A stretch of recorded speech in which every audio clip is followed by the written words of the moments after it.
Hindi talaga labang nagpapahirap sa inyo, kundi yung kakapili nyo sa parehong taong nagpapahirap sa inyo. Kasi bakit? Walang kasalanan yung love eh. Masarap magmahal, oo. Pero problema, nagiging mahirap, masakit. It is because pinipilit nyo yung tao kahit hindi na kayo ang gusto. Oo, minahal kayo dati. Ang tanong, mahal pa ba kayo ngayon?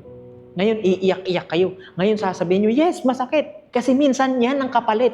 Yan ang kapalit ng what? Pagpili ng taong mali.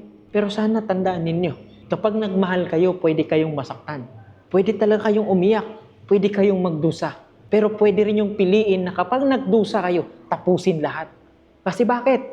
Kahit ipilit mo yan, kahit anong gusto mong gawin, ibigay mo sa kanila. Kung hindi na kayo ang gusto nila, wala na kayong magagawa, kundi tanggawin, mag-move on at i-let go. Kasi bakit? Ang taong para sa'yo, hindi kailangang ipilit. Ang taong para sa'yo, hindi ka pa ulit-ulit nasasaktan. Pero minsan, paulit-ulit kang nasasaktan sa kadahilan ng ikaw rin ang willing masaktan sa parehong dahilan.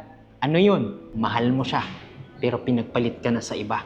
Ang ibig sabihin lang nun, hindi ikaw ang mahal niya. Tapos na kayong dalawa. Kaya tama na.